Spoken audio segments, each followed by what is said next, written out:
Have you ever woken up feeling like you're already behind before the day even starts? Maybe you hit snooze 3 times and rush out the door feeling frazzled. Maybe you grab coffee and scroll through your phone, comparing your messy life to everyone else's highlight reel. Maybe you tell yourself, tomorrow I'll do better, but tomorrow never comes. If that sounds familiar, if you've ever felt like you're living on autopilot while life passes you by, then this story is for you. Because once there was a 34-year-old single mother named Sarah who felt exactly the same way until one simple morning routine transformed everything. The same principle that turned exhausted, overwhelmed people into calm, purposeful leaders. Stay with me until the end, and if this resonates with you, hit that like button right now and subscribe to this channel, because we're about to dive into a transformation that could change your entire existence. In a small suburban town outside Chicago, in a 2-bedroom apartment that always seemed too small and too messy, there lived a 34-year-old woman named Sarah Mitchell. Sarah had what most people would call a full life. She had 2 kids, Emma, who was 7, and Jake, who was 5. She had a job as an administrative assistant at a law firm. She even had her own apartment after a difficult divorce 2 years ago. But every single morning, Sarah woke up to the sound of chaos.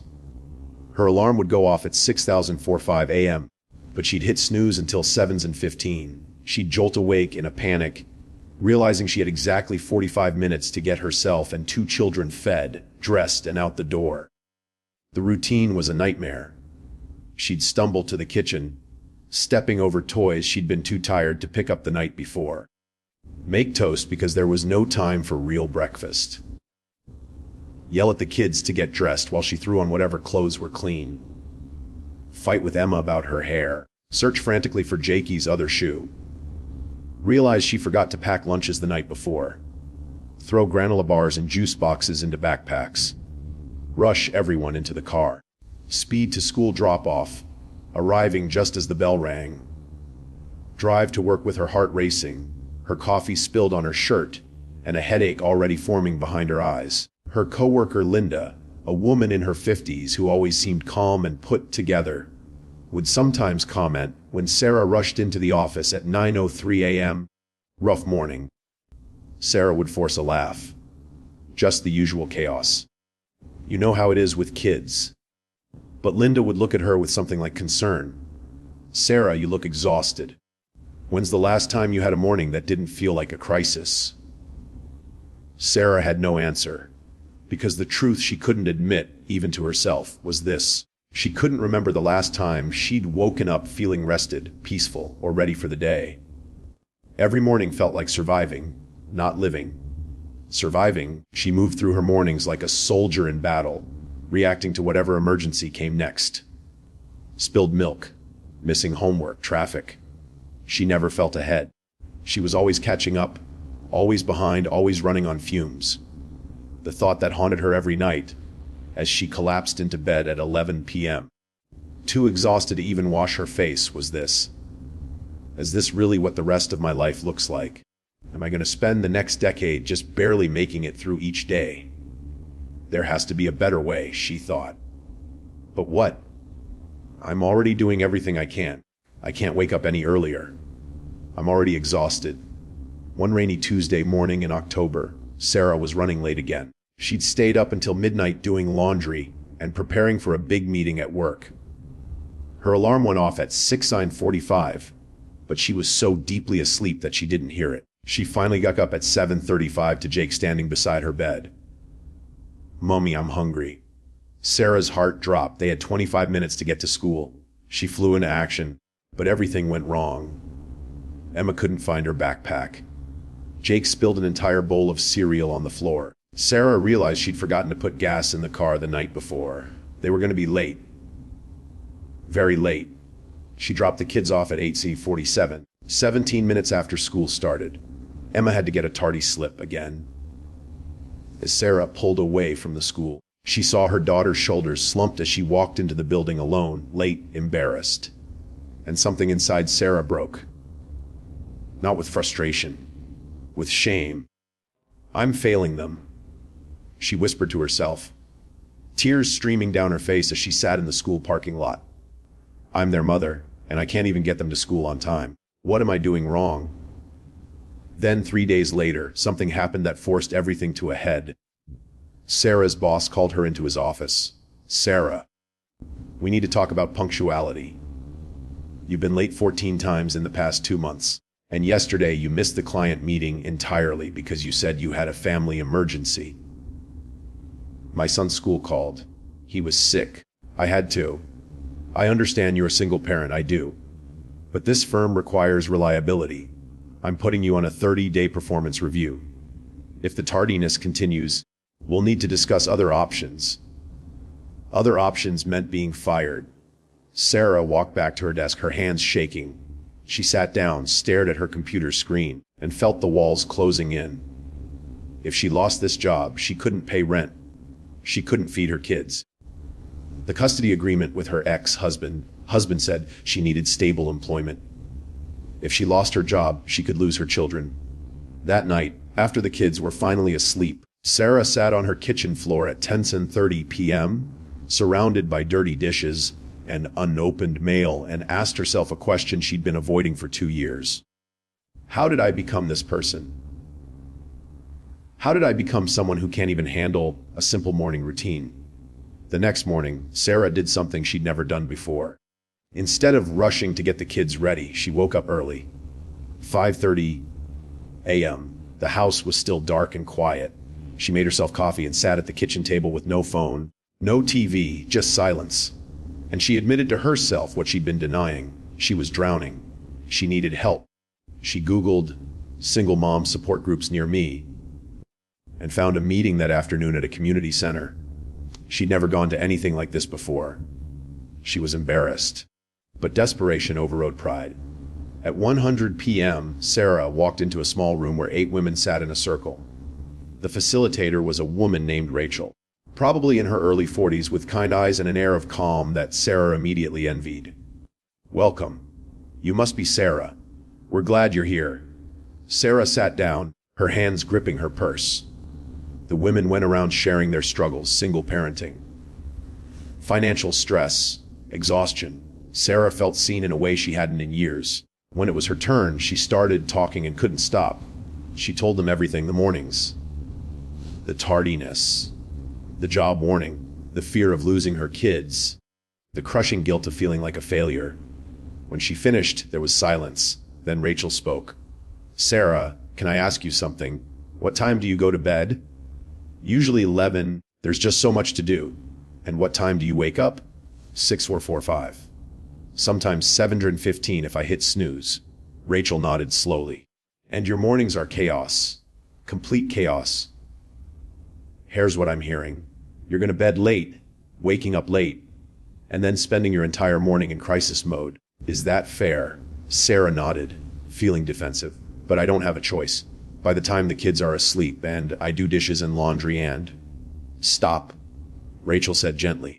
I'm not judging you. I'm asking you to see the pattern. Because I lived that exact same pattern for 7 years, and it almost destroyed me.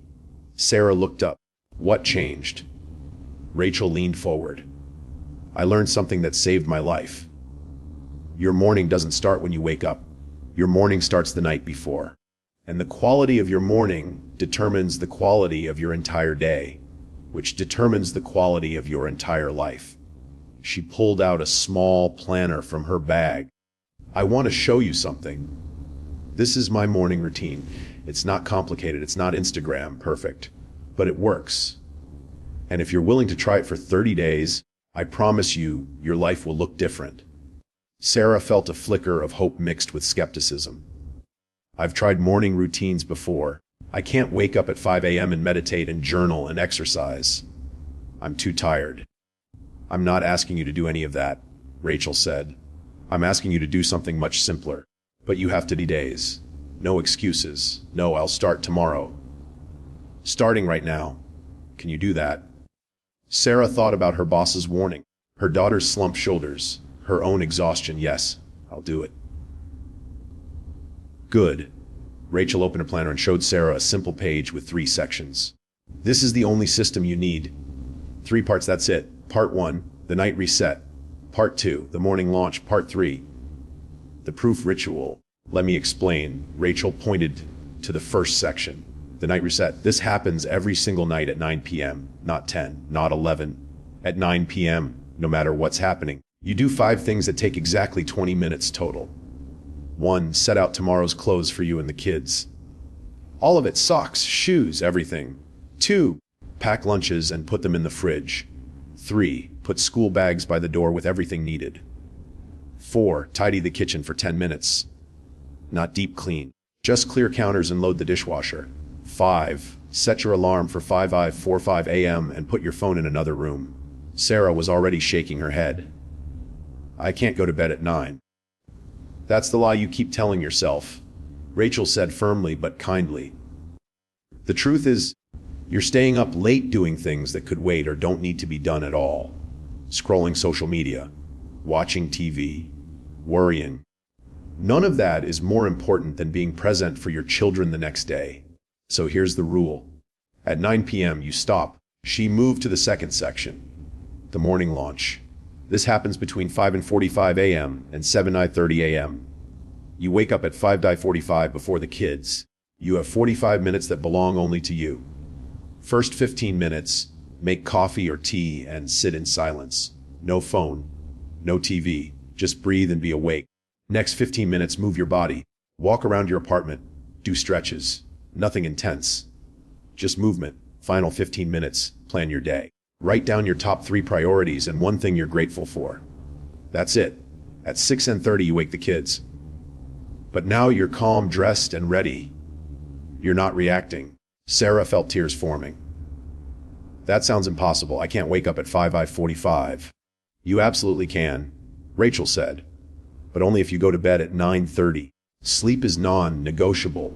You need 7 hours minimum. Most people fail at morning routines because they try to add mornings without subtracting evenings. You can't do both. You have to choose. She pointed to the third section.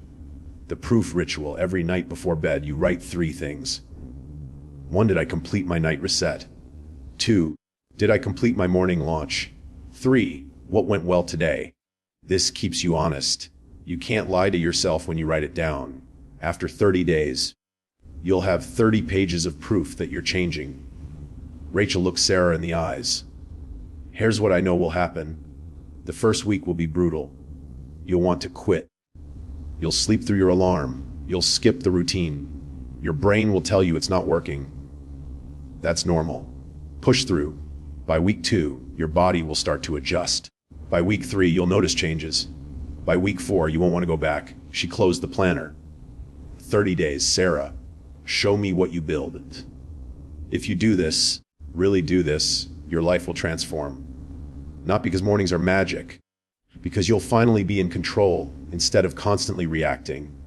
Sarah took the planner page Rachel had torn out for her. What if I fail? What if I can't do it? Then you fail, Rachel said simply. But failure doing something is better than success doing nothing. And right now, doing nothing is costing you your job, your peace, and your presence with your kids. So, what do you really have to lose? Sarah folded the paper and put it in her purse. Okay, don't try. Rachel corrected. Commit. There's a difference. Day 1. That night, Sarah looked at the clock. 8:47 p.m. She had 13 minutes until her night reset was supposed to start. Her instinct was to watch TV, to zone out, to scroll through her phone. She was exhausted, but she made herself stand up. At exactly 9:00 p.m. she started. She laid out clothes for Emma, Jake, and herself. It took 6 minutes. She made 2 simple sandwiches and packed them with fruit and crackers. Another 7 minutes. She put the backpacks by the door, checking that homework and permission slips were inside. 3 minutes. She spent 10 minutes tidying the kitchen, loading the dishwasher, wiping counters. It wasn't perfect. Finally, she set her alarm for 5:45 a.m. and put her phone in the bathroom, far from her bed. 20 minutes total. At 9:35 p.m., Sarah was in bed. It felt wrong. It was too early. She wasn't tired, staring at the ceiling, her mind racing with everything she should be doing. But she stayed in bed. And eventually, Around 10:15, she fell asleep. When her alarm went off at 5:45 a.m., Sarah wanted to cry. She was still tired. This was stupid. She could sleep another hour. But she forced herself up, stumbled to the bathroom, and turned off the alarm. The apartment was dark and silent. She made coffee and sat at the kitchen table. No phone. Just sitting. It felt awkward. Wrong. Like she was wasting time. But she sat there for 15 minutes drinking her coffee, watching the sky slowly lighten through the window. Then she did 10 minutes of stretching. Nothing fancy.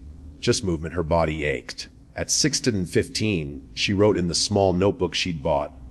Top 3 priorities. 1. Be on time to work. 2. Be patient with the kids. 3. Complete night reset tonight. One thing she was grateful for: quiet mornings. At 6:30, she woke Emma and Jake. For the first time in months, they woke up to their mother already dressed, calm and smiling. Breakfast was ready. Clothes were laid out. Backpacks were by the door. Emma looked confused. "Mommy, why are you awake?" "Because we're going to have a good morning today," Sarah said. And they did. They ate breakfast together. No yelling. No rushing. They left the house at 8:05. They arrived at school at 8:17. Early. Sarah walked her kids to their classrooms, kissed them goodbye, and drove to work. She arrived at 8:52. 8 minutes early. She sat in her car, not from sadness, from relief. Day 5. Sarah was exhausted. The early wake-ups were killing her. Every night at 9 p.m., she did her reset. Every morning at 5:45, she woke up. It still felt forced, unnatural. But she didn't quit. At work, Linda noticed. "Sarah, you've been on time all week, and you look different, less stressed." "I'm trying a new morning routine," Sarah admitted. "It's hard, but it's working," Linda said. "Whatever you're doing, it's showing." Day 12. Something shifted. Sarah woke up at 5:43 a.m., 2 minutes before her alarm. Her body was adjusting. During her quiet coffee time, instead of feeling awkward, she felt peaceful. This 15 minutes of silence had become her favorite part of the day. At breakfast, Emma said something that made Sarah's heart stop. "Mummy, you're not angry in the mornings anymore." Sarah put down her coffee. "Was I always angry before?" Emma shrugged. "You always seem mad, but now you smile." That afternoon, Sarah called Rachel. "It's working. I don't know how." Rachel laughed. "I told you. The morning sets the tone for everything. How you start determines how you live." Day 25. Sarah's boss called her into his office again. Her heart raced. Was she being fired? "Sarah, I wanted to follow up on our conversation from last month. You haven't been late once in 3 weeks. Your work quality has improved. Whatever you're doing, keep doing it. The performance review is lifted." Sarah wanted to hug him. "Thank you. I promise I won't go back." That night, Sarah looked at her notebook. 25 days of check marks. 25 mornings she'd won. She'd gone to bed by 9:30 every night. She'd woken up at 5:45 every morning. She'd been present with her kids. She'd been on time to work. She'd been in control. For the first time in years, she wasn't just surviving. She was living. Day 30. Sarah met Rachel at a coffee shop. "I did it. 30 days. I never missed once." She showed Rachel her notebook filled with check marks and notes. Rachel smiled with genuine pride. "I knew you would." "Tell me what's changed." Sarah took a breath. "Everything. My kids are happier because I'm not yelling every morning. My job is secure. I lost 8 pounds because I'm not stress eating. I sleep better. I feel like I can breathe again." She paused. "But the biggest change, I'm not reacting to my life anymore. I'm creating it. I wake up before my life starts demanding things from me. Those 45 minutes are mine. And that feeling of control carries through the whole day." Rachel nodded. "I keep going," Sarah said without hesitation. "This isn't a 30-day thing. This is who I am now." 6 months later, Sarah still woke up at 5:45 a.m. every single day. It wasn't a struggle anymore. It was as natural as breathing. Her mornings were sacred. Coffee, silence, movement, planning. By the time her kids woke up, she was ready, not just physically, mentally, emotionally. At work, she'd been promoted to office manager. Her boss said it was because of her reliability and calm demeanor. You handle stress better than anyone here, he'd said. Her relationship with her kids had transformed. They ate breakfast together every morning. They talked. They laughed. They weren't rushing. They were connecting. Emma's teacher called to say her grades had improved. She seems happier, more focused. Whatever's changed at home is working. Sarah had started helping other single moms in Rachel's group. She'd shared her night reset and morning launch routine with 3 other women. All 3 were seeing results. One woman told her, "You gave me my life back." One morning, exactly 1 year after that first meeting with Rachel, Sarah was sitting at her kitchen table at 6 a.m., drinking her coffee in the quiet darkness. Emma walked out. "Mommy, why do you wake up so early every day?" Sarah smiled and patted the chair next to her. "Come sit with me." Emma climbed into the chair. "I wake up early because this time is special. Before the world wakes up, before anything demands my attention, I get to just be me. I get to think. I get to be ready. And then when you and Jake wake up, I'm ready to be the best mommy I can be. Can I wake up early with you sometimes?" Emma asked. Sarah's heart swelled. "Anytime you want. Anytime you want." They sat together in the quiet morning, mother and daughter, watching the sun rise through the kitchen window. And Sarah realized something profound. A year ago, she'd been drowning, desperate, on the verge of losing everything. Now she had peace, purpose, control, all because she'd changed one thing: how she started her day. My friend, Sarah's story is your story. It's the story of anyone who's ever felt overwhelmed, exhausted, constantly behind, wondering when life will finally slow down. Here's the truth most people never learn. Your life will never slow down. The demands won't decrease. The responsibilities won't disappear. But you can change how you meet them, and that starts with your morning. See, most people wake up in reaction mode. The alarm screams. They hit snooze. They start the day already behind, already stressed, already defeated. Then they wonder why the whole day feels chaotic. But here's what Sarah discovered and what you need to understand. When you win the morning, you win the day. When you start from a place of calm instead of chaos, everything changes. Not because your circumstances changed, because you change. You became someone who's ready instead of someone who's reacting. So here's what I want you to do. Tonight, right after you finish watching this video, you're going to do your first night reset. I don't care if it's 7 p.m. or 11 p.m. You're going to spend 20 minutes preparing for tomorrow. Lay out your clothes. Prepare what you can for breakfast or lunch. Put everything you need by the door. Clean your space for 10 minutes. Set your alarm for 90 minutes earlier than you usually wake up. And put your phone somewhere you can't reach from bed. Then you're going to go to sleep. Not scroll. Not watch one more episode. Sleep. Tomorrow morning, when that alarm goes off, you're going to get up. Not hit snooze. Not negotiate with yourself. Just get up. And you're going to give yourself 45 minutes before your day officially starts. Make coffee or tea. Sit in silence for 15 minutes. Move your body for 15 minutes. Plan your day for 15 minutes. That's it. No meditation app. No complicated routine. Just you awake, present, before the world demands anything. For the next 30 days, you're going to do this every single night and every single morning. You're going to track it. Write yes or no. Did I complete my night reset? Did I complete my morning launch? What went well today? 30 days, not 29. Not, I'll start Monday.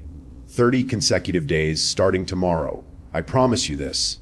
If you actually do this, if you commit to 30 days of winning your mornings, your life will not look the same. You won't suddenly be rich. You won't suddenly have zero problems. But you will be different. You'll be calmer, more present, more in control. And that version of you can handle anything. Sarah proved it. A single mom on the verge of losing everything became someone who had peace, purpose, and control.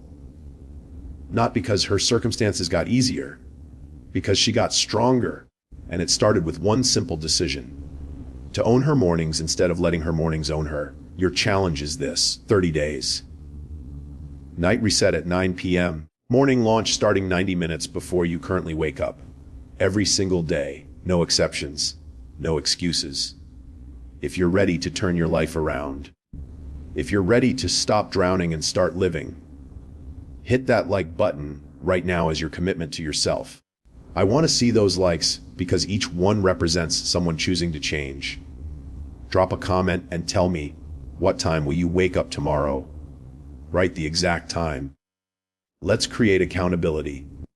I'll be reading every comment, and I want to hear your stories in 30 days. Share this video with someone who's overwhelmed right now, someone who's drowning in their own mornings, someone who needs to know there's a way out. This could be the message that saves them. And subscribe to this channel because every week I bring you real stories of real transformation using simple, powerful principles that actually work. Not theory, not fluff. Real change from real people. Learned.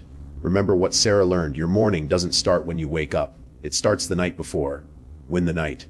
Win the morning. Win your life. Start tomorrow. No more excuses. No more someday. Tomorrow, your future is waiting on the other side of that alarm clock. Don't make it wait another day.